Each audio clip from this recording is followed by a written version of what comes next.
ઓમ શ્રી પરમાત્મને નમઃ. શ્રીમદ્ ભગવદ્ ગીતાની યાત્રામાં આજે આપણે આવી પહોંચ્યા છે અધ્યાય 14 ગુણત્રય વિભાગ યોગના શ્લોક ક્રમાંક 23 પર. 21મા શ્લોકમાં અર્જુને પહેલો પ્રશ્ન પૂછ્યો કે આ ત્રણેય ગુણોથી અતીત પુરુષ કયા કયા લક્ષણોથી યુક્ત હોય છે. એનો જવાબ 22મા શ્લોકમાં આપ્યો અને અડધો જવાબ આ શ્લોકમાં ભગવાન આપે છે. તો ચાલો આપણે શ્લોક જોઈએ, પછી એનો ગુજરાતી ભાષાંતર અને ટૂંકું વિવેચન સાધક સંજીવનીના માધ્યમથી જોઈએ.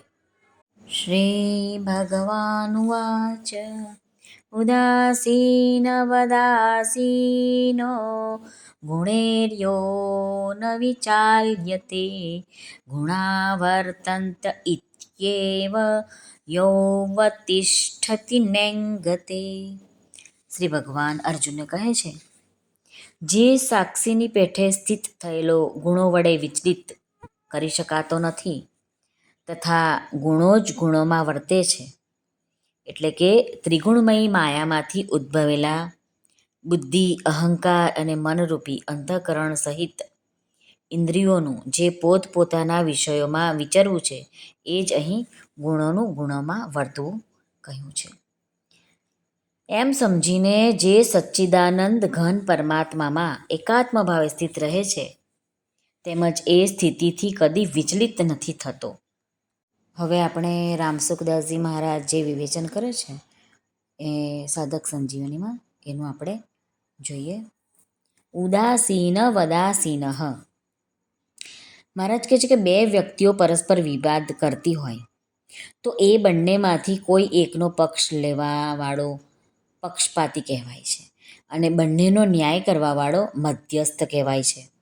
પરંતુ જે એ બંનેને દેખે તો છે પરંતુ ન તો કોઈનો પક્ષ લે છે અને ન કોઈને કંઈ કહે છે, તે ઉદાસીન કહેવાય. એવી જ રીતે સંસાર અને પરમાત્મા બંનેને દેખવાથી ગુણાતીત મનુષ્ય ઉદાસીન જેવો દેખાય છે.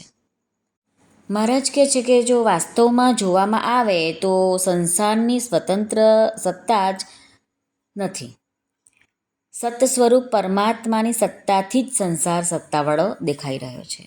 આથી જ્યારે ગુણાતીત મનુષ્યની દ્રષ્ટિમાં સંસારની સત્તા છે જ નહીં, ફક્ત એક પરમાત્માની જ સત્તા છે, તો પછી તે ઉદાસીન કોનાથી થાય છે?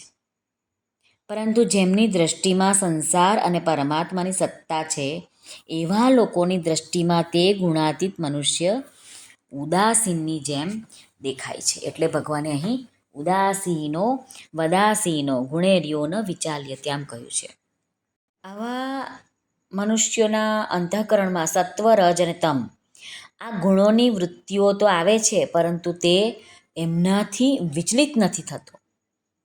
જેવી રીતે પોતાના સિવાય બીજાઓના અંતઃકરણમાં ગુણોની વૃત્તિઓ આવતા પોતાનામાં કંઈ પણ ફરક નથી પડતો, એવી જ રીતે તેના અંતઃકરણમાં ગુણોની વૃત્તિઓ આવતા તેનામાં કંઈ પણ ફરક નથી પડતો. એટલે કે તે એ વૃત્તિઓ દ્વારા વિચલિત નથી થતો, કારણ કે તેના કહેવાતા અંતઃકરણમાં બધા જ સંસારનો અત્યંત અભાવ થઈ જાય છે, તેમજ પરમાત્માનો ભાવ નિરંતર આપમેળે સ્વાભાવિક રીતે જાગ્રત રહે છે. ગુણાવર્તંત ઇત્યેવ યોવતિષ્ઠતિ નેંગતે. ગુણો જ ગુણોમાં વર્તી રહ્યા છે, એટલે કે ગુણોમાં જ બધી જ ક્રિયાઓ થઈ રહી છે. આવું સમજીને તે પોતાના સ્વરૂપમાં નિર્વિકાર રૂપે સ્થિત રહે છે.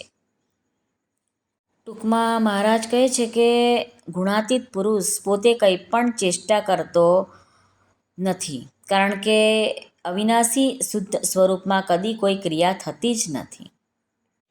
મહાપુરુષો જે ગુણાતીત પુરુષ છે એની દ્રષ્ટિ ક્રિયાઓ પર ન રહેતા સ્વતઃ એકમાત્ર ચિન્મય સત્તા પર જ રહે છે.